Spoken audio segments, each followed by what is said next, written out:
Donc je suis en préménopause. Et il m'a dit bienvenue dans votre nouvelle vie, en rigolant. Et je dis bah ouais, mais c'est pas une nouvelle vie sympa quoi. Parce qu'il y a les désagréments des règles, plus les désagréments de la ménopause. En ce moment, c'est la double peine. C'est ça. C'est comme si mon corps était un petit peu anesthésié. Donc ça, je dirais que de tous les symptômes, moi je veux bien vivre avec mon cycle, 2 kilos de plus, des bouffées de chaleur, mais la sexualité, je trouve que c'est dur. Ça, je trouve ça vraiment très dur. Comme on dit, qu'est-ce que t'as fait cette année ? Donc depuis que j'ai arrêté le spectacle, j'ai réussi ma séparation. Je crois que c'est la première fois que je le dis, mais j'en suis assez fière. Mais c'est pas rien de réussir une séparation. La fin des règles dans la vie d'une femme, c'est la ménopause. Ici, les femmes qui sont passées par là vous parlent de leurs symptômes, de traitements et astuces, de leur rapport avec leur propre corps, d'intimité, de carrière professionnelle aussi, mais surtout, de la fin des règles, celles que l'on s'impose ou que l'on accepte. En les écoutant, vous trouverez, je l'espère, les bonnes infos pour traverser cette période encore trop taboue.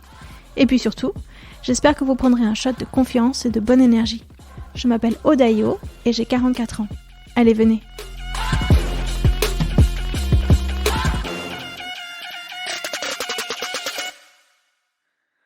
On commence alors. Ah ouais. Bonjour. Bonjour Aude. Bonjour Stéphanie.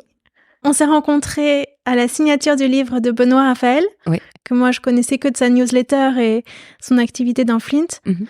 Il fait une newsletter sur l'intelligence artificielle, qui est très riche, que je lis moi tous les week-ends. Waouh. Bon élève.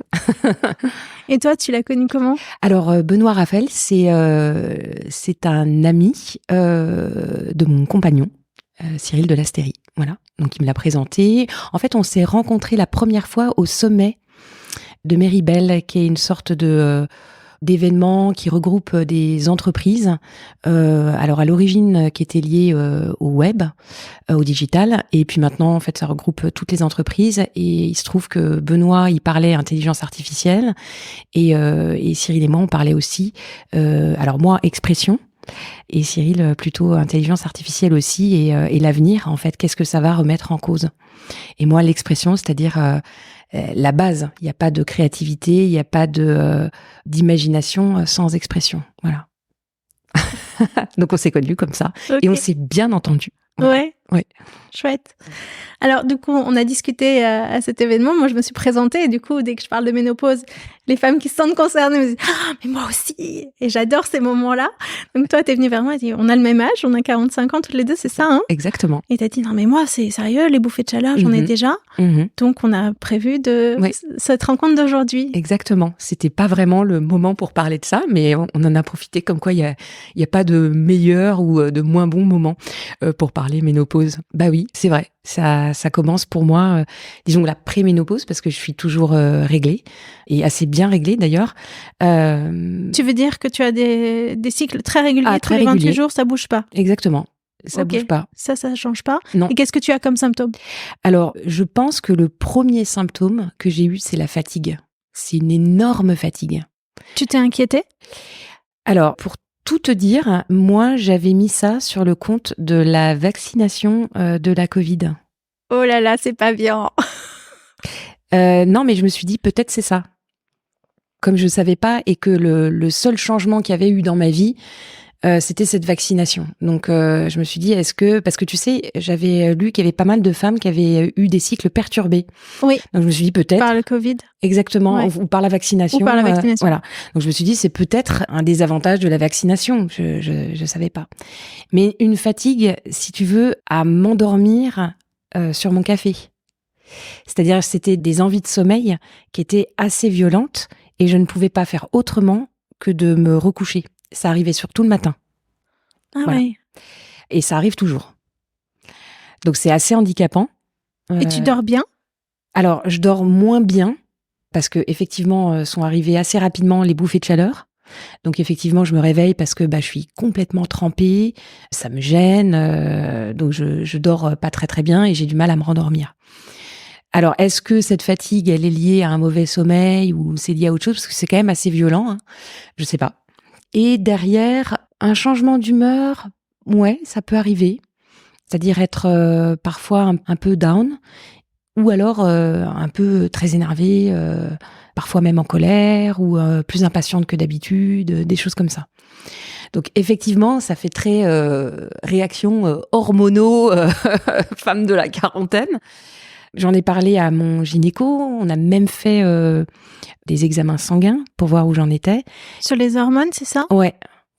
Et il n'y a rien qui dise que je suis en ménopause puisque j'ai un cycle complètement régulier et normal. Donc je suis en préménopause. Et il m'a dit bienvenue dans votre nouvelle vie, en rigolant. Et je dis bah ouais, mais c'est pas une nouvelle vie sympa quoi. Parce qu'il y a les désagréments des règles plus les désagréments de la ménopause. En ce moment, c'est la double peine. C'est ça. Donc voilà, c'est un petit peu le tableau. Ça m'a pas forcément... Si, ça m'a inquiétée. C'est la fatigue qui m'a beaucoup inquiétée.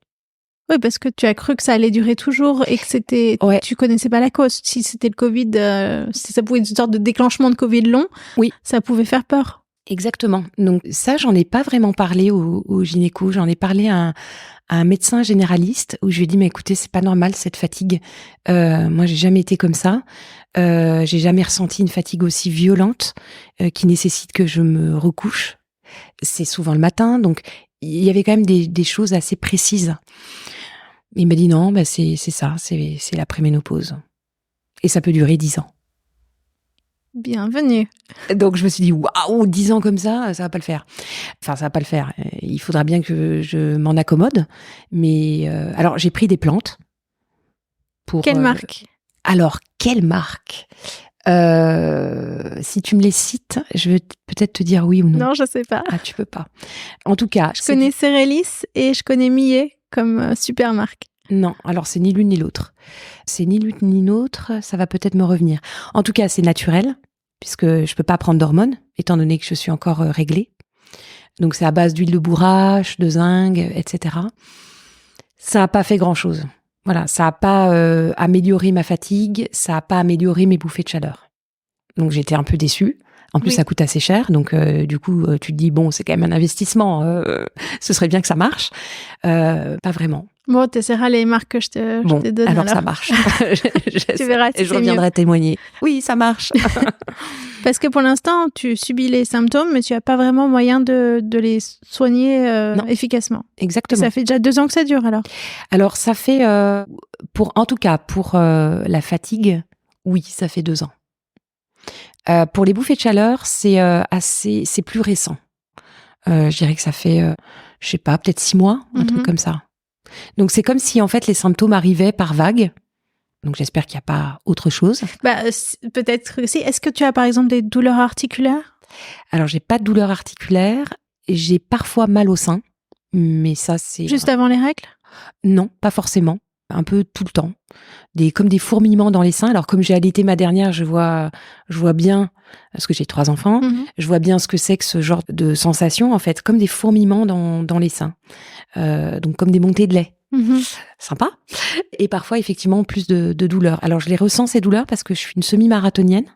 Donc je cours beaucoup depuis que j'ai 14 ans. Donc ça va faire plus de 30 ans que je cours. Ouais. Et ça peut me gêner pendant la course. Voilà, ça peut un peu me tirer, me gêner. Bon, mais pour ça aussi, j'ai découvert qu'il y avait des solutions.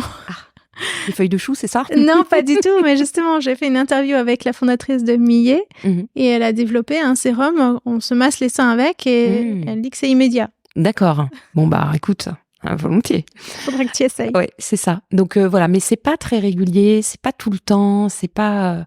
ça dépend des mois. Il y a rien qui... là-dessus, il y a rien qui est fixe, en fait. Est-ce que tu as remarqué un changement d'odeur de ton corps ? Ah oui, surtout pendant les bouffées de chaleur nocturnes. Tu pues ? Je pue. Je pue horriblement. Oui. C'est pas l'odeur de la transpiration du sport, c'est différent ? Ah, c'est différent.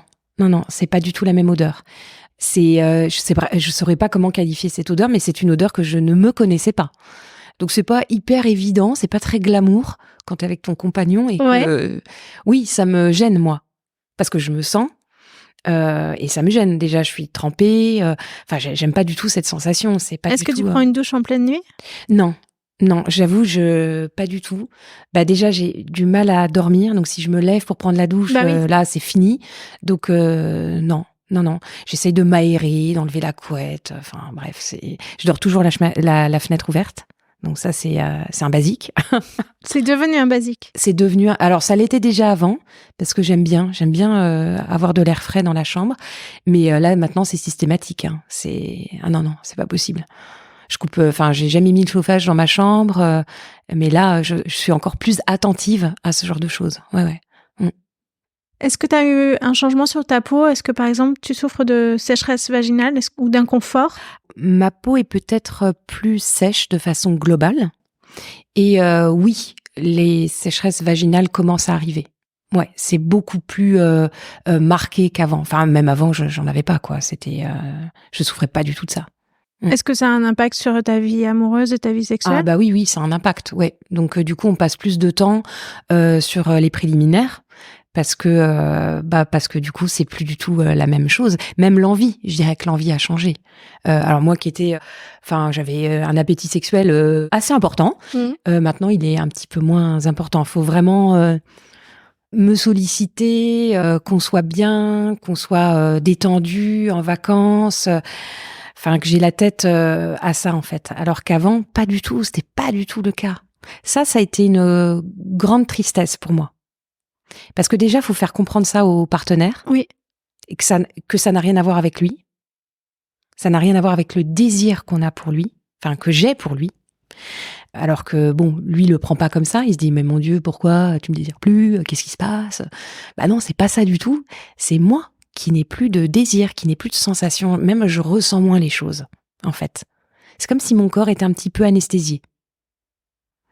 Donc ça, je dirais que de tous les symptômes, moi je veux bien vivre avec mon cycle, 2 kilos de plus, des bouffées de chaleur, mais la sexualité, je trouve que c'est dur. Ça, je trouve ça vraiment très dur. Comment il l'a pris? Est-ce qu'il a fini par comprendre ça? Comment est-ce que vous en avez parlé? Oui, il comprend. Il comprend. Après, il me dit, mais c'est bizarre, t'as tes règles. Donc, c'est dans ta tête, la ménopause. C'est toi qui te dis que t'es ménopausée. Alors, je dis, mais non, je suis pas ménopausée puisque j'ai mon cycle. Mais en revanche, j'ai des signes de pré-ménopause. Et finalement, c'est une période qui est difficile à expliquer parce que à la fois, je suis toujours réglée et à la fois, j'ai des signes de vieille mémère, quoi. Et je me dis, mais non, mince. Et oui, le côté moins d'appétit sexuel, ça a vraiment été... c'est douloureux. Voilà, ça, c'est douloureux, ouais. Parce que je trouve que moi, j'ai 3 enfants qui ont 16, 13 et 10 ans et que j'ai passé beaucoup de temps dans la maternité, donc à diriger et mon énergie et oui, mon corps à la maternité. Donc, j'avais mis de côté l'aspect sexuel. Et quand il revient, parce que justement, l'aspect maternité est un petit peu moins présent, c'est des signes de préménopause qui arrivent. Alors, j'en ai bien profité quand même, mais je trouve que ça arrive trop vite dans ma vie. Voilà. Est-ce que quand même, au moment, puisque tu dis que tu as des règles, de l'ovulation, donc pendant les quelques jours autour de l'ovulation, tu as un pic de libido? Est-ce que tu arrives à le ressentir? Pas forcément. En revanche, je ressens l'ovulation, parce qu'il se trouve que j'ai des douleurs en bas du ventre. Tu as toujours eu ça? Ouais, toujours eu ça, ouais. Donc j'ai toujours ces douleurs en bas du ventre qui sont désagréables et donc qui sont pas forcément facilitatrices de rapport en fait. Plus, ouais. Voilà. J'ai pas de pic de libido particulier à ce moment-là. Voilà. Mais avant, c'était tout le temps et j'avais aucun souci là-dessus. Mais vraiment aucun. Donc c'est ça, tu passes un peu de tout à presque rien finalement. Donc il a fallu que je me trouve d'autres chemins pour arriver pas à réveiller, à réveiller en fait ma libido.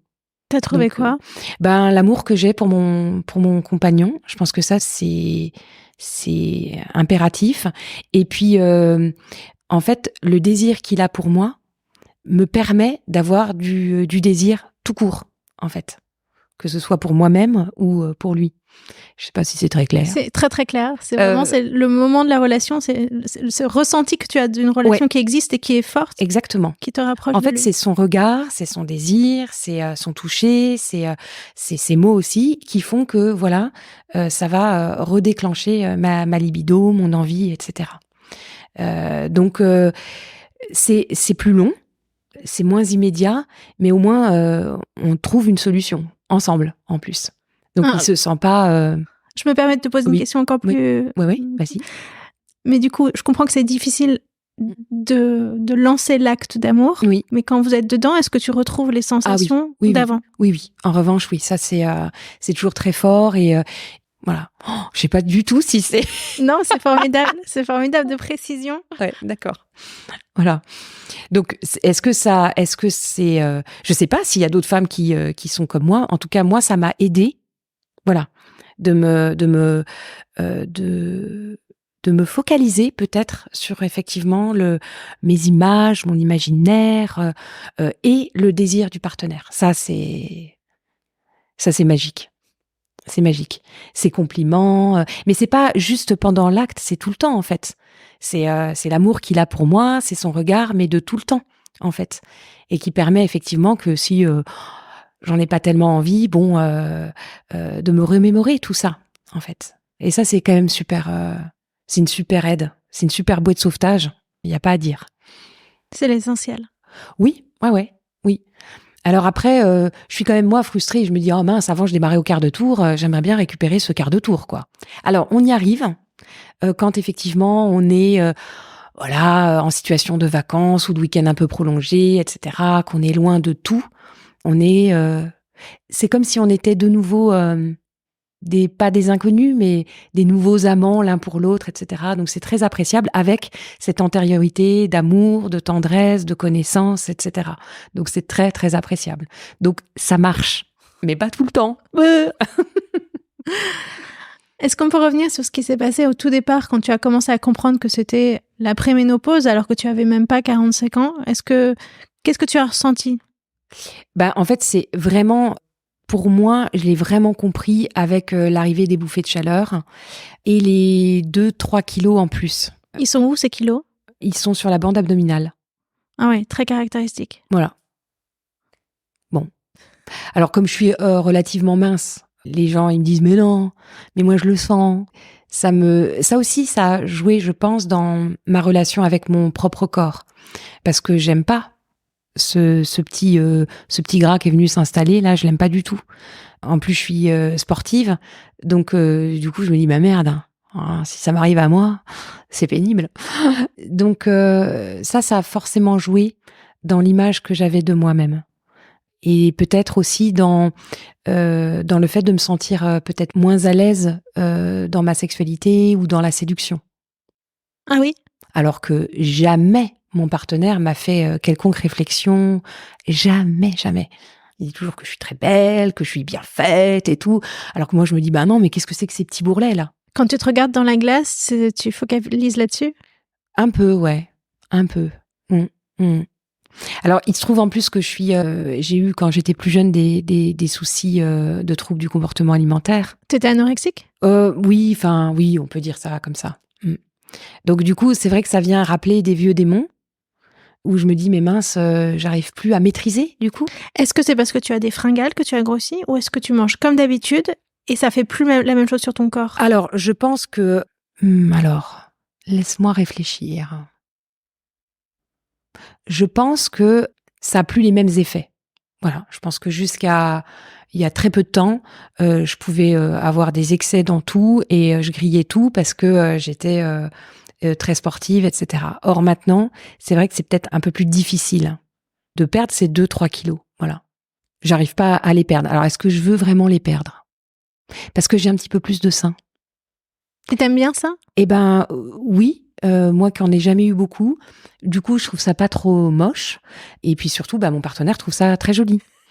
Alors t'as peur de perdre les seins si tu te mets à vouloir perdre le ventre, c'est ça? C'est ça, on passe notre temps à vouloir des trucs, à vouloir perdre des trucs, c'est l'enfer ce truc. Donc oui, c'est sûr que en fait il y a des avantages, des inconvénients, et je passe mon temps à vouloir équilibrer tout ça, et c'est pas si évident. Donc voilà, est-ce que je serais prête à perdre le ventre et du coup à sacrifier les seins ? Je sais pas en fait, c'est compliqué. Hein. Ouais. Donc non, j'ai pas forcément de fringales, si peut-être avant les règles. Ça c'est plus marqué. Oui. En revanche, effectivement, parfois quand je fais des excès de vin, de dessert, etc., oui, il y a peut-être effectivement plus le même rapport et j'ai plus de mal à le perdre, tout simplement. Alors qu'avant, je grillais ça de façon assez immédiate. Tes filles ont remarqué tout ça? Elles ont vu? Alors, pas du tout. Elles n'ont pas du tout vu, elles ont senti. Donc l'odeur. Ouais. Donc moi, je suis séparée avec le papa des filles. Donc, on les a une semaine chacun. Et effectivement, quand elles rentrent dans ma chambre pour dire bah maman, j'y vais, ou parce qu'il y en a une qui part plus tôt à l'école, etc. machin. Et elles sont là, ouh, oh non maman, ça sent pas bon, hein. Donc oui, elles ont peut-être pas vu, mais elles ont senti, ça c'est certain. T'as mis des mots dessus ou pas du tout? Oui, je leur ai dit que moi j'étais en préménopause, très clairement. Parce qu'en plus, elles ont vu que je prenais des petites gélules, etc. Puis elles me demandent, elles me disent « Ah, mais ça c'est quoi ?» Je fais ça, c'est mes gélules pour la préménopause, je commence à être vieille. Donc on en rigole en fait. Voilà. Tu vois comment tu as associé immédiatement préménopause avec vieille? Ah oui, mais pour moi c'était ça. Pour moi c'était ça. J'ai dit mince, je deviens vieille quoi. Alors heureusement, j'ai toujours mes règles. Et régulière. Ouais. Et en fait, ça, c'est un peu comme j'ai plus d'enfants en primaire, donc la vieillerie est là, totalement là, et en plus, j'ai la préménopause. Donc là, vraiment, je cumule. Oui, j'associe ça évidemment à l'âge qui avance. C'est irrémédiable, c'est irrévocable, ça avance. Et ça m'emmerde, vraiment. Donc, mais j'essaye d'en parler avec humour pour les filles, parce que j'ai pas envie de leur faire peur ou de les embêter avec ça ou de montrer que avoir 45 ans c'est chiant. Enfin bon, donc j'essaye l'humour pour moi c'est ta vie. Oui, bah c'est une formidable façon de prendre de la distance, d'accepter aussi certaines choses. Ça veut pas dire qu'on les nie, mais au moins la pilule passe un peu mieux.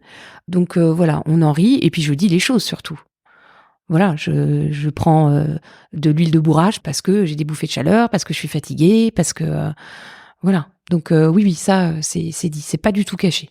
Comme les règles d'ailleurs, jamais caché que j'avais mal au ventre, que j'étais plus fatiguée quand j'avais mes règles. Mes filles le savent, elles le sentent, elles le savent. Mon aînée qui est réglée, c'est pareil, elle a un petit peu le même type de cycle que moi. Donc un peu énervée, un peu sous pression, elle mange un petit peu plus. Voilà, on a un peu les mêmes symptômes entre guillemets. Donc on se reconnaît. On est la tribu des règles un petit peu énervée quoi. Un peu exacerbée, voilà. Ma deuxième n'a pas encore ses règles. Elle a 13 ans, elle est en 4e, mais elle les a pas encore. Mais on sent que ça commence à travailler. Ouais.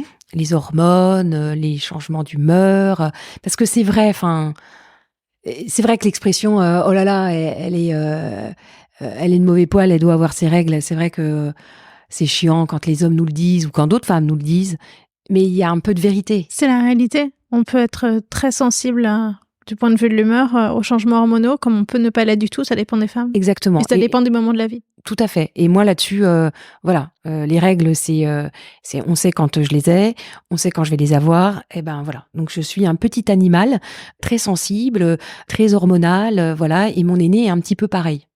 Est-ce que la deuxième le sera? J'en sais rien. En tout cas, les premiers signes sont assez marqués quand même. Alors pas tant dans le corps, parce que j'ai des filles qui sont très très minces, voilà, mais beaucoup dans le comportement. Il n'y a pas trop de poitrine, mais il y a des humeurs. Ouais. Bon, elle préférait l'inverse, hein. Voilà. À qui d'autre tu en as parlé? Est-ce que tu as échangé avec ta mère ou ta sœur surtout, j'imagine? Alors, ma sœur, j'ai une sœur jumelle, donc oui, parce que nous, on s'est toujours dit, bon, ça, tu commences à avoir des poils, là, tu commences à avoir des seins, t'es comme moi, t'es pas comme moi, comme on est sœurs vraies jumelles, on se dit que probablement, on a les mêmes trucs en même temps. Ouais. Ce qui est pas complètement faux, hein. Et pas complètement vrai alors? Mais pas complètement vrai non plus. Mais il y a un grand mystère, on n'est pas d'accord là-dessus, on ne sait pas qui a eu ses règles en premier. Elle dit que c'est moi je dis que c'est elle. Vous avez oublié? On a oublié, totalement oublié. Donc on ne sait pas. En revanche, pour ce qui est des signes de préménopause, là, c'est moi qui les ai eus avant elle. Alors elle, Alors, elle est très, très mince, plus mince que moi. Mais en tout cas, elle ne prend pas de poids. Elle a que des bouffées de chaleur. Mais donc elle en a aussi. Oui, et c'est venu après. Mais sinon, elle n'est pas plus fatiguée qu'avant. Elle n'a pas cette fatigue-là que moi j'ai, qui est quand même très handicapante. Ça, elle n'a pas du tout. Et sinon, oui, elle a perdu sa libido très, très, très rapidement. Au moment des bouffées de chaleur, tu veux dire ? Non, bien avant. Bien avant. Tu veux dire plutôt dans sa vie ? Ouais, plutôt dans sa vie. Alors, est-ce que c'était des signes de préménopause ? Je sais pas. Mais c'est arrivé très tôt dans sa vie. Ouais. Alors que c'est pareil, elle a eu une sexualité assez épanouie. Mais tout d'un coup, bam, plus rien. Et ça revient pas. Bon, après, c'est son histoire personnelle, c'est son histoire avec son partenaire, etc. Mais en tout cas, ça revient pas. Elle en a souffert au début, et maintenant, c'est comme si elle avait abdiqué, en fait. Elle se dit que voilà, qu'une autre vie s'ouvre à elle, que d'autres choses arrivent. Elle est beaucoup plus sensible aussi, beaucoup plus sensible. Elle va se mettre à pleurer plus facilement, des choses comme ça. Ça a toujours été le cas ? Non, pas du tout. Ah non, d'accord. C'est récent. Oui. Ouais. Donc c'est comme si, en fait, la libido qu'elle a perdue était remplacée par une émotivité ou une sensibilité beaucoup plus exacerbée. Je sais pas du tout si c'est lié à ça, mais en tout cas, c'est ce qu'elle constate. Mais elle a pas du tout les mêmes... la fatigue, elle la ressent pas. Les bouffées de chaleur, c'est pas tout le temps. Moi, c'est quand même très systématique. Donc voilà. Donc elle me dit, t'en es où ? Elle m'appelle pour me demander si j'ai des nouveaux trucs ou pas. Comme si j'étais un petit peu le baromètre, tu vois, de sa vie de préménopause, quoi. Donc je suis là, non, pour l'instant, rien. Non, toujours statu quo. J'ai toujours mes règles, j'ai toujours ça. Elle a toujours ses règles, elle aussi. Oui. Oui. Des règles très douloureuses et très abondantes. Ce qui n'était pas le cas avant, là encore, c'est un changement ? C'est un changement. Parce que plus abondante, oui, plus ça abondante. C'est un signe. Hein. Ouais, plus abondante. Bon, elle a toujours eu des règles. Nous, on a toujours eu des règles très douloureuses, avec des maux dans le ventre, parfois des maux de tête, des migraines très fortes. Moi, j'ai moins de migraines, en revanche. J'en ai, mais beaucoup moins. Alors, j'avais un stérilet à diffusion hormonale que j'ai enlevé parce que je ne le supportais plus. Tu l'as retiré quand, récemment ? Je l'ai retiré, il y a 1 an peut-être. Et du coup, tu as plus de contraception ? Non. Donc, je fais avec le cycle. Tu as peur de tomber enceinte ? Écoute, non. Pas du tout. Pas du tout. C'est bizarre. Je me dis que c'est plus mon heure, mais en même temps, on fait attention. Hein. Je fais attention dans les périodes où mes périodes de fertilité, etc. J'ai une application sur mon téléphone. C'est laquelle ? C'est l'application du téléphone. Du téléphone. D'accord. Mais mine de rien, c'est assez efficace. Mm-hmm. Voilà. Et en même temps, je sais aussi quand j'ovule parce que j'ai des douleurs, enfin ce que je t'ai dit tout à l'heure. Donc bon, après, ok, on n'est pas à l'abri. Mais bon, je sais pas. Alors c'est peut-être complètement débile et naïf, mais j'ai l'impression que c'est plus mon heure, moi, de tomber enceinte, tout ça, c'est derrière. Bon, écoute, on fait attention. Après, voilà, il arrivera ce qui arrivera, on assumera. Voilà. Mais non, j'en veux plus non plus. Mais c'est plus... On fait attention sur les périodes de fertilité, etc. Tu as prononcé le mot vieillesse. Oui. Et je vois que tu as choisi d'avoir des cheveux magnifiquement roux. Oui. C'est alors... Ça s'est fait quand ? J'ai eu des cheveux blancs assez vite, moi. Ouais. Je dirais que j'ai eu des cheveux blancs après le sevrage de ma dernière fille. Donc elle a 10 ans, je l'ai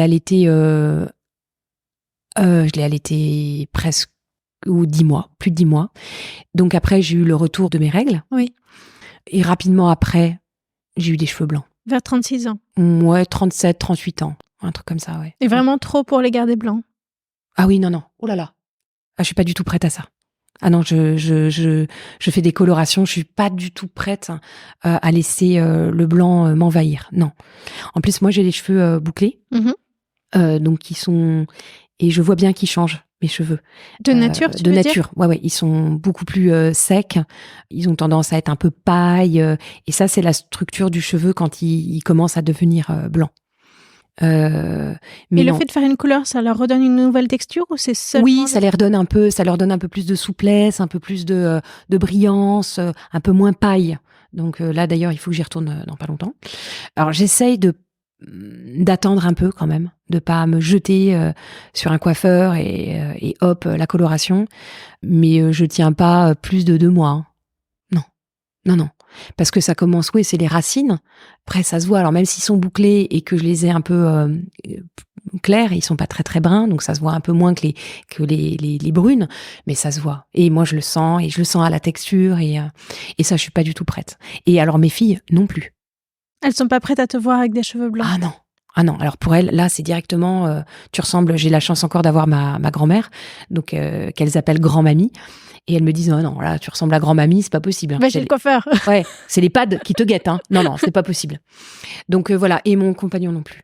Non, puis moi non plus. Moi, je suis pas prête. Je pense que si j'étais prête, si j'y croyais, les autres autour de moi y croiraient et seraient prêts. Mais là, moi, pas du tout. Quand je vois des copines, et je les juge pas, il y a pas de souci. Mais c'est pas pour moi, quoi. Non, pas maintenant. Voilà. Tu vois, moi aussi, j'ai des cheveux blancs. Ouais, je les vois pas trop. Attends, est-ce que si je retire mon casque, tu les vois plus? Je sais pas si ça fait une différence. Un peu, un peu, ouais. Mais j'ai tendance à mettre du pchit sur les cheveux le matin, ici, là, sur une partie. Oui, d'accord. Et le reste, je laisse comme c'est. Ouais. Et je m'interdis de faire une couleur. Mais je sais pas combien de temps je vais tenir, surtout si tu me dis que toi, tu le fais. Non, mais après, c'est chacun son truc. Et il n'y a pas de bonne ou de mauvaise solution. En fait, la meilleure solution, c'est la sienne. Enfin, c'est ce qu'on décide. Et moi, je suis pas du tout prête à ça. Et j'ai pas envie qu'on me dise oui, mais c'est parce que tu n'assumes pas ton âge, etc. Ça me gonfle. Bah écoute, ouais, peut-être, mais c'est mon choix. Donc voilà, moi je t'embête pas avec tes cheveux blancs. Et en plus, il y a une période où c'est un peu compliqué quand même, parce que tout n'est pas harmonisé dans la texture et dans la chevelure. Donc il y a des moments, ça fait un peu, sur certaines, ça fait un peu vieille babe sorcière, quoi.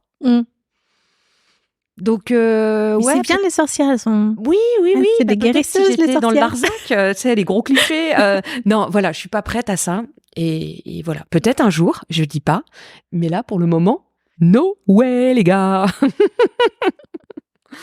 Donc je fais des colorations. Voilà. En fait, je suis en train de réfléchir en te parlant, mais c'est la seule solution qui marche pour ces signes de préménopause ou de vieillissement. C'est-à-dire que la coloration, c'est immédiat, ça marche. L'huile de bourrage, ça n'a pas marché. J'ai pris aussi des plantes pour mieux dormir, etc. Ça ne marche pas. Les tisanes, j'essaye de m'en convaincre, mais à part me lever pour pisser dans la nuit, ça me réveille, ça ne marche pas. Si, j'ai essayé un truc peut-être qui marche quand même, en tout cas qui me relaxe bien, c'est les tisanes à base de CBD. Oui. Ça, j'en ai pour les règles. Ah ouais? Ouais. Pour les règles douloureuses? Et ça marche. J'ai des règles tellement peu douloureuses que... Ah, voilà. Voilà. Moi, c'est la bouillotte, ça marche. En revanche, une bouillotte toute simple. Hein. Il y a un côté chaleur, peut-être aussi réconfort, cocooning, qui est quand même assez appréciable. Alors, c'est complètement, tu vois, c'est ouf. Hein. Mon corps est plein de paradoxes, parce qu'en même temps, je suis une très, très grande frileuse.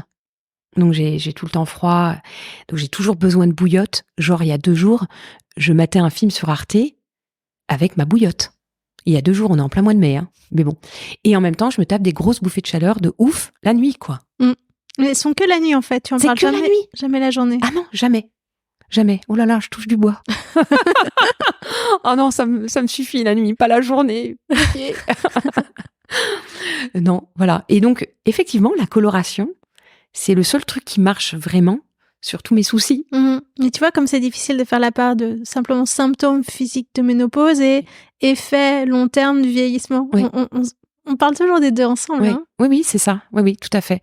Alors, j'ai pas de soucis de douleurs articulaires ou autres pour le moment. Et pourtant, je cours de façon assez régulière depuis 30 ans. Donc, je pourrais déjà commencer à ressentir Mais pas du tout. Alors là, pareil, je touche du bois parce que courir, c'est ma bouffée d'oxygène, c'est ma méditation à moi, c'est vraiment une relation très intime que j'ai avec moi-même. C'est le seul moment où je suis avec moi-même. Je n'arrive pas à méditer, je m'emmerde en méditant, ça marche pas. Et en revanche, c'est pendant la course à pied que j'arrive à être apaisée, au calme, à être vraiment en moi. On t'a dit que ça aurait des effets long terme sur tes articulations ? Oh bah oui, bon, écoute, moi en fait, j'écoute mon corps. Et mon corps, il va bien. Il est content de courir, et ma tête aussi, mon moral aussi, les sécrétions d'hormones que je peux faire, voilà, je suis hyper bien quand j'ai fait une séance de course à pied. Comme de natation, je nage un peu moins parce que c'est un peu plus le bazar, enfin ça demande un peu plus d'organisation. Courir, c'est plus simple pour moi. Donc voilà, mais c'est vraiment je suis hyper bien après. Donc tant que ça marche, tu gardes. Je garde. En fait, c'est mon corps qui me dira passe à autre chose. Alors j'allie course à pied et marche rapide, etc. Donc je commence aussi à me dire que peut-être je pourrais pas courir toute ma vie. Donc il y a cette sagesse, oh là là, et donc et je prends beaucoup de plaisir aussi à la marche rapide. Mais non, c'est mon corps qui me dira. J'essaye pas de lire des trucs, de machin, voilà, je m'écoute. J'écoute ce que le corps a à me dire, et voilà, ça me fait du bien au moral, ça me fait du bien au physique, donc tant que ça me fait du bien, je garde. Ben, c'est un super partage que tu fais là sur la réalité de ton corps. Oui. J'aimerais bien qu'on passe à la deuxième partie de ta vie, la vie publique, on va dire. Ouais. Tes activités professionnelles et comment tout ce que tu viens de nous dire pourrait nourrir ta vie professionnelle. Alors déjà, présente-toi un peu sur ce plan-là. Oui, alors j'ai eu plusieurs vies professionnelles. J'ai eu une quinzaine d'années dans le marketing et la com, en France et puis en Belgique aussi. J'ai toujours aimé ce que je faisais parce que par curiosité, par amour d'apprendre, parce que j'ai aimé travailler avec les gens avec qui j'ai travaillé. Donc ça m'a beaucoup nourrie. Et puis quand j'ai eu ma troisième fille, je l'ai allaitée. J'ai pris donc un congé parental pour pouvoir l'allaiter le plus possible. Et une fois que je suis revenue à mon poste, j'ai repris. Et puis, je sais pas, il y avait comme une petite, pas un désintérêt, mais un sentiment de plus être à ma place. Donc, il n'y avait pas de burn-out, il n'y avait pas d'incompatibilité d'humeur avec l'équipe, il n'y avait pas tout ça. C'est juste que j'étais plus à ma place. J'avais bouclé des boucles. La boucle professionnelle, la boucle de mes maternités. J'avais pas allaité mes 2 premières, j'ai décidé d'allaiter la dernière. Donc j'avais l'impression d'avoir bouclé des choses. Et il me restait donc de l'espace pour s'occuper d'un rêve qui était de monter sur scène et de faire rire les gens. Et ça, j'en ai pris conscience dans un cabinet de coaching parce que j'étais allée voir une coach pour un peu faire le point et réinventer ma vie pro. Et en fait, c'est là que j'ai réalisé qu'en fait, je devais, entre guillemets, m'occuper de mon rêve. Je m'étais occupée de ma vie pro, je m'étais occupée de mes enfants, etc. Et ce petit rêve-là, qui demandait qu'à éclore, il fallait que je le fasse. Et je l'ai fait. Donc j'ai quitté mon job et je suis montée sur scène. Alors c'est un raccourci parce que j'ai rencontré des personnes, notamment mon premier metteur en scène. On a commencé à travailler ensemble, j'ai commencé à écrire des choses alors que j'avais rien écrit. Et j'ai commencé à écrire sur le sujet du bio et du développement personnel. À l'époque, il y a 8 ans, il n'y avait rien dessus. Et moi, j'avais passé une petite dizaine d'années chez Féminin Bio, donc un magazine qui traite de la vie bio, mais plutôt du quotidien, pas côté développement durable, plutôt vraiment des solutions du quotidien. Et pareil, ça n'existait pas à l'époque. C'est Anne Guéquière qui l'a fondé, Anne Guéquière et Ève Demange qui l'ont cofondé. Et c'était plutôt une parole assez décomplexée, libérée, très pratico-pratique. Et j'ai voulu aller dans d'autres chemins, prendre ce contenu et en faire rire. Et utiliser cette matière pour faire rire. Et donc le spectacle s'est appelé... Alors le premier spectacle s'appelait On t'aime comme tu es. Et ensuite, Bio et Barge, Tofu la semaine, Morito le week-end. Et j'ai eu une deuxième metteuse en scène avec qui ça s'est pas bien passé. Donc voilà, ça m'a appris des choses. Ça m'a appris surtout à plus jamais travailler avec des gens méchants. Ça c'est... Voilà. Mais elle m'a appris des trucs, donc je lui en suis aussi reconnaissante. Il n'y a pas que du mauvais. Et ensuite, j'ai été travailler avec un troisième metteur en scène, un super mec, vraiment super, qui a fait exploser le personnage en moi, le jeu, la capacité de jeu, et puis avec celui qui est maintenant mon compagnon, Cyril de Lasteyrie, on a réécrit le fil conducteur de ce spectacle. Et donc, fort de tout ça, à 3, donc 2 hommes, une femme, on a vraiment fait un putain de spectacle qu'on a tourné partout, à Avignon, etc. On est très, très fiers. Moi, je suis très, très fière de ce spectacle, de l'avoir mené le plus loin possible. On peut encore le voir ? Non. J'ai arrêté l'exploitation du spectacle fin septembre dernier, donc c'est assez récent. Voilà, parce que 7 ans de tournée, 7 ans de ce spectacle. J'ai été produite. La production s'est arrêtée. On ne pouvait pas le mener plus loin. Le Covid, ou la Covid, nous a quand même pas mal abîmés. On a perdu du temps, on a perdu de l'argent avec ça. Donc voilà, chacun est reparti à ses occupations. Je pense que c'est bien d'avoir tourné la page. Pour moi, en tout cas, je l'ai mené là où je l'ai mené le plus haut. Je pouvais pas faire plus. C'est quoi la plus grande salle que t'aies faite ? En fait, il y a plein de salles. Il y a plein de souvenirs surtout. Avignon, évidemment, c'était un super souvenir. J'ai fait le Palais des Glaces, c'est un super souvenir aussi. J'ai joué à Nantes dans un théâtre qui s'appelle la Compagnie du Café Théâtre et qui m'a énormément soutenue, Mathilde Moreau, et qui m'a permis de jouer dans d'autres salles. Donc tout a été grand en réalité, que ce soit les petites ou les grandes salles. J'ai des moins bons souvenirs. J'ai beaucoup travaillé parce que je suis très disciplinée, donc c'est mon côté marathonienne. Beaucoup réécrit, alors toujours en collaboration avec Jeff et Cyril, mais beaucoup coécrit, beaucoup répété, beaucoup travaillé. Et j'ai eu beaucoup de satisfaction à être sur scène et à faire rire les gens. Il y a une part dans mon spectacle qui était donnée à l'impro. Donc, beaucoup d'impro avec le public. Et ça, j'adore. C'est des risques, mais c'est des risques fabuleux qu'on prend quand on fait de l'impro. Voilà, je crois qu'il était temps de passer à autre chose. Entre-temps, j'ai organisé toute ma séparation qui a pris beaucoup de temps avec le papa de mes filles. C'est une énergie qui est différente. Je crois que j'avais besoin aussi de toute cette énergie pour que ça se passe bien et au mieux. Tu puisais ton énergie sur scène pour la remettre dans la séparation ? Oh non, je crois pas. Je crois que jouer m'a fait beaucoup de bien, mais jouer n'est pas thérapeutique. Sinon, ça se saurait et on se mettrait en danger et puis on ferait pas bien notre métier. Non, quand je suis sur scène, complètement dédiée à ce que je faisais.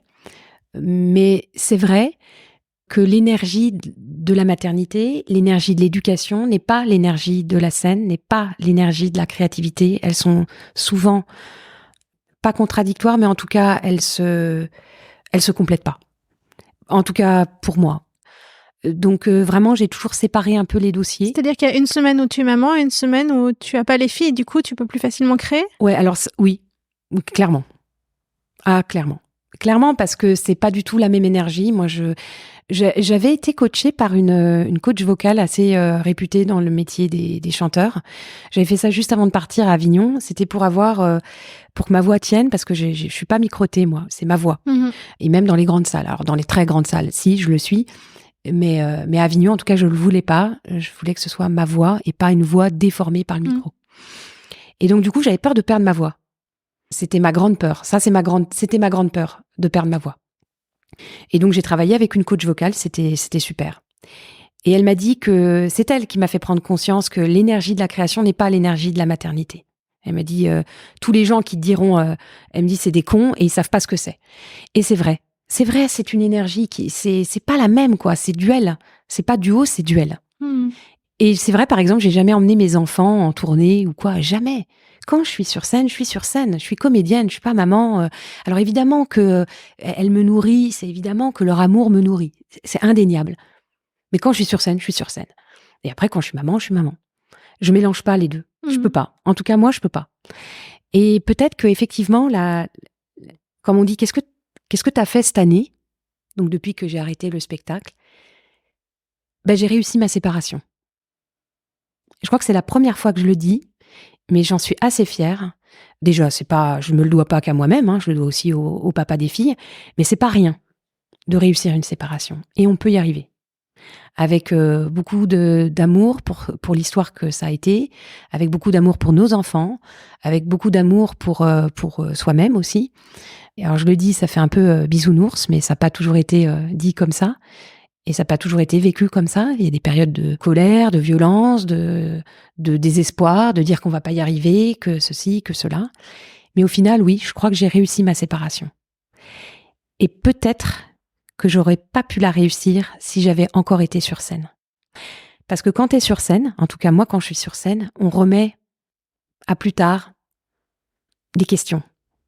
Parce qu'on est dans les répétitions, on est dans les tournées, on est dans les dates, on est dans l'organisation, etc.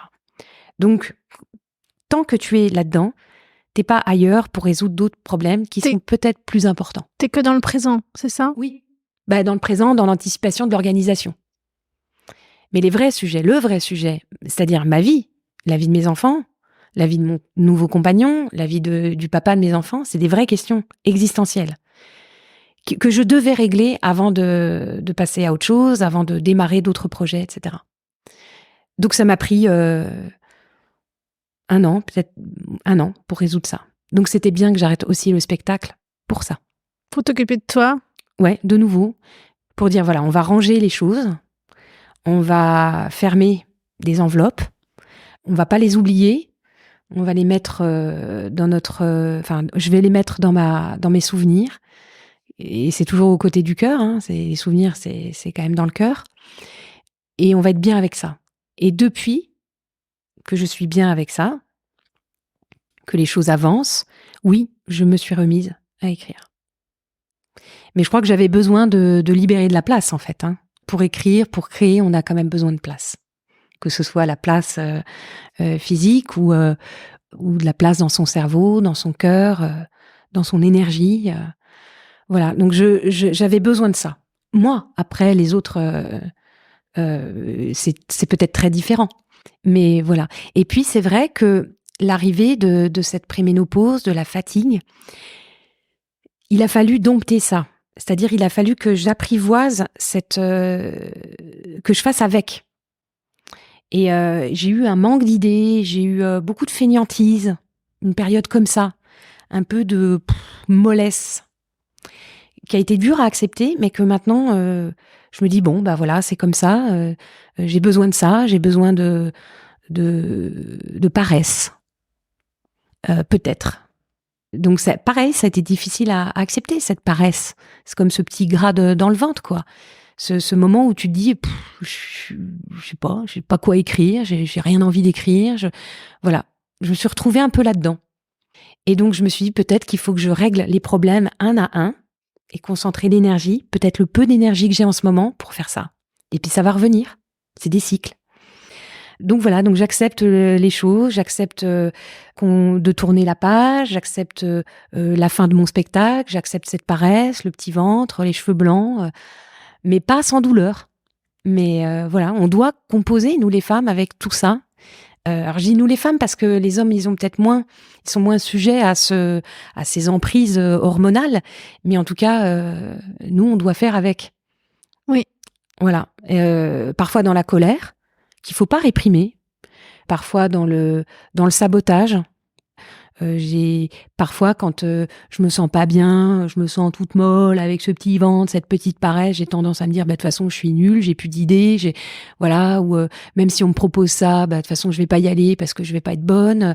Il y a ce côté-là aussi parfois de se dévaloriser peut-être.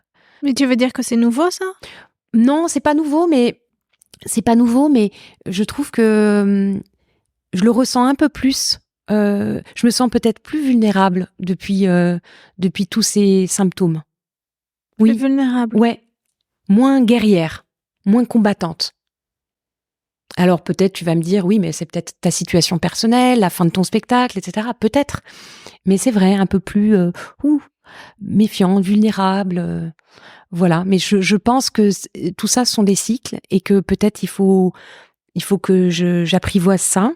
Et que j'écoute un petit peu ça et que je laisse aussi parler mon débordement, mon énergie, mon humour, parce que c'est moi aussi.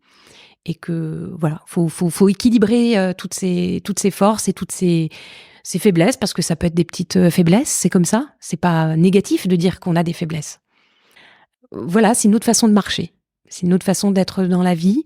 Et moi, je pense que si ça m'est arrivé maintenant, ces signes de préménopause, après la fin du spectacle, après c'est pas un hasard. C'est qu'une nouvelle vie peut-être s'ouvre. Voilà, plus apaisée, peut-être moins rock'n'roll, endiablée, et quoique, mais avec un petit peu plus de sagesse peut-être. Est-ce que tu pressens que ton spectacle sera plus calme ? Non. Non, j'ai plusieurs projets d'écriture, mais si je reviens sur scène, ce sera pas calme. Non, faut pas que ce soit tiède. Non. La parole, elle est précieuse. J'ai pas du tout envie de dire des choses tièdes. Je crois que voilà, maintenant que je m'accepte, que j'accepte d'avoir... parce que j'avais une haute idée de la vie de famille, donc pour moi, c'était très compliqué de mettre fin à la vie de famille. C'est ok. Ça veut pas dire que j'ai plus de vie de famille, elle est juste différente. Donc maintenant que je suis ok avec certaines choses de valeur fondamentale pour moi, voilà, on peut pas être tiède quand on est... J'imaginais pas tiède, je pense au monologue du vagin. Ah oui, mais qui est un spectacle coup de poing, mais qui est pas du tout dans la veine comique. Non, moi j'aime faire rire les gens, vraiment. Ça reste quelque chose d'assez fort. Après, ça veut pas dire que on rit tout le temps ou que rire c'est pas profond. Dans mon spectacle Bio et Barge, il y avait des passages qui étaient assez qui pouvaient faire réfléchir, et tant mieux, mais sans le dire, par pitié, sans le dire. Moi, je serais jamais donneuse de leçons, j'ai horreur de ça. Donc ça alors je m'interdis rien sauf ça, d'être donneuse de leçons. C'est chiant. Les gens, ils viennent pas voir un spectacle pour dire ah ben non, merde, je fais pas bien, lui il me dit qu'il faut faire ci. Non, il y a rien de pire. Donc non, l'humour sera toujours un outil pour ce que j'ai à dire, toujours. Ouais. Donc non, ce sera pas tiède. Mais j'ai hâte de te voir sur scène. Oui. Hâte de voir comment tout ce qui t'arrive en ce moment va nourrir ce futur contenu. Oui. Voilà, on s'y met. Je suis pas toute seule non plus à écrire. Donc voilà, mais c'est en tout cas, j'ai envie de revenir. Je crois que j'ai de la place pour ça maintenant. Et ça me rend joyeuse, ça me rend enthousiaste. Et ça me donne beaucoup d'espoir aussi. Est-ce qu'il y a des femmes qui t'inspirent ? Est-ce qu'il y a des femmes de la vie publique qui te semblent traverser la même chose que toi et savoir la transmettre ? Moi, ce qui m'inspire, c'est la fiction. J'ai jamais rien appris dans les manuels. Alors, je parle pas des études que j'ai faites parce que j'ai fait de très très belles études aux langues orientales en russe, etc. Donc, j'ai lu de superbes bouquins de géopolitique, etc. Donc, je parle pas de ça, mais j'ai jamais lu les manuels de développement personnel, tout ça m'inspire pas. J'ai beaucoup ça m'inspire pas. Moi, ce qui m'inspire, c'est vraiment la fiction. J'ai tout appris dans les romans, dans les films, dans les chansons. Alors, quel livre t'as envie de relire ? Oh là là. Les livres, j'adore Françoise Sagan, j'aime beaucoup Virginie Despentes. Mais j'aime aussi des bouquins complètement à la marge d'autrices kirghizes ou voilà. En fait, j'aime les histoires qui traitent à la fois de ce que les personnages traversent et de comment ils traversent la grande histoire. En fait, moi, j'aime la petite histoire dans la grande histoire. Et souvent, c'est des romans un peu initiatiques où l'héroïne part à la recherche de ses origines, de son identité, de qui elle est, mais elle traverse une histoire, elle traverse une géographie. Ça, pour moi, c'est hyper, hyper inspirant. Je pense à 2 bouquins. Un bouquin qui s'appelle Betty, qui est absolument magnifique, et je n'ai plus le nom de l'autrice. Je chercherai, je le mettrai dans les commentaires. Betty, et un autre bouquin prodigieux, mais dont je vais retrouver le titre et je te l'enverrai. C'est une femme qui parle de la découlakisation. Donc on est en pleine URSS où les soviétiques vont confisquer les terres à des paysans de l'Asie centrale et les déporter au fin fond de la Sibérie pour peupler la Sibérie, etc. Donc, et c'est un livre magnifique qui parle de religion, qui parle de nature, qui parle de tous ces éléments que cette femme entend, sur lesquels elle se base, qui parle de la maternité, qui parle de la douleur d'être femme dans ces moments-là, comment elle va résister, comment elle va tomber amoureuse d'un militaire russe alors que c'est l'ennemi.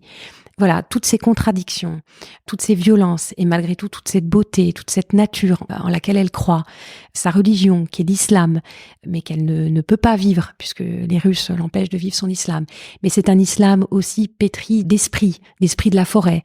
C'est magnifique. Voilà, c'est un bouquin magnifique. Ça m'inspire beaucoup. Voilà, ça m'inspire. Les films. En fait, le film que j'ai découvert, un film que j'ai découvert quand j'avais 8-9 ans, c'est La femme de mon pote. Je connais pas. Avec Coluche, Thierry Lhermitte et Isabelle Huppert, qui est très jeune. Et c'est un film qui m'a complètement bouleversée à l'âge de 8 ans, et j'en ai encore le souvenir très prégnant, parce que j'ai compris quelle était l'histoire de ma maman.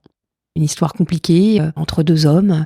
Voilà. Donc j'ai compris cette histoire, j'ai compris que l'amour serait compliqué, j'ai compris que ma vie serait peut-être duo, et je suis sœur jumelle, donc je vois tout en deux. Voilà, que ce serait compliqué, mais qu'à la fois ce serait une aventure. Et c'est comme ça que j'ai compris ma vie très intime en fait, puisque c'est même pas ma vie, c'est la vie de ma maman, mais ce qu'elle m'a transmis. Donc voilà, moi j'ai toujours appris avec la fiction. Ça m'a toujours émerveillée, bouleversée, remuée, poussée, faire taire la paresse. Enfin voilà, c'est ça que ça m'apprend, la fiction. Donc j'ai pas vraiment de femmes comme ça qui m'inspirent. J'ai plus, oui, des films qui m'inspirent. Je pense notamment au film Girl. Je sais pas si tu l'as vu, un film qui a été primé, pareil, magnifique, qui parle d'une femme qui est enfermée dans un corps d'homme et qui veut être danseuse étoile. Et c'est beau parce que c'est pas du tout cliché, parce que c'est élégant, parce que la relation avec son papa c'est magnifique, c'est tout en tendresse, en douleur aussi. Bref, voilà, c'est ça qui me bouleverse. C'est ce genre de rencontres, en fait. Donc pas des rencontres forcément physiques, mais après, parfois, je pense à un dîner idéal. Tu sais, parfois, on pose ces questions-là aux célébrités. C'est quoi votre dîner idéal? Les convives, tu veux dire? Ouais, les convives. Alors, je me dis, ce serait qui, moi? Bah, je pense que ce serait Françoise Sagan, Coluche, Dupontel et... Sagan, tu l'as lu à quel âge? Parce que moi, je l'ai lu jeune, j'ai jamais relu. Oh, à peu près à tous les âges, en fait. Hein. Ouais. Ouais, à peu près à tous les âges, en fait. Ça revient souvent, comme Colette. Elle me revient, Colette, souvent. Colette revient, Sagan revient de temps en temps. Qui c'est qui revient? Non, c'est ces deux femmes qui reviennent souvent. En fait, je les lis. Maupassant revient aussi un peu, de plus en plus. Voilà, il y a des gens comme ça qui reviennent. J'ai des auteurs qui reviennent et qui m'accompagnent au fil de ma vie, au fil des années que je traverse. Qui d'autre? Machin revient aussi, André Machin, que j'aime beaucoup. On parle des origines, on parle de la grande histoire, on parle de la petite histoire qui traverse la grande histoire. Machin aussi fait très bien ça. Et il revient. C'est des gens qui m'accompagnent au fil des années. C'est des bons compagnons. Hein.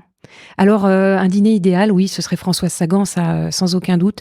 Peut-être Virginie Despentes quand même. Peut-être Coluche, sûrement. Damon Albarn, j'aime beaucoup ce chanteur. Des Blurs, j'adore. Voilà, ce serait peut-être ça mon dîner idéal. Il y a pas beaucoup de femmes, je sais pas. Si. Ça n'a aucune importance. Ouais, voilà, je fais attention. Voilà, ce serait ça. Mais c'est plus l'œuvre en elle-même que le personnage, enfin que la personne derrière. Oui. Bah, écoute, vraiment merci beaucoup. Ben merci à toi. On a fait une super belle interview. T'as livré des choses très justes. Ah bah écoute, je pense que ça parlera beaucoup aux auditeurs. Ah ben j'espère. C'est livré avec le cœur. Très concret sur les symptômes, sur à quoi s'attendre. Et très juste sur ce que ça change et ce que ça change pas, les deux, et comment l'accepter. Oui, surtout ça. Comment l'accepter? Comment faire avec et pas contre? Oui. En s'autorisant d'être paresseuse, en colère, plein d'énergie, créative. On est fait de ça aussi. Voilà. Merci beaucoup. Merci à toi. Merci Stéphanie. J'espère que vous avez passé un bon moment. Vous pouvez me suivre sur LinkedIn, sur Instagram, et me laisser des commentaires et des étoiles. Si vous avez une invitée à me suggérer pour un prochain épisode, écrivez-moi.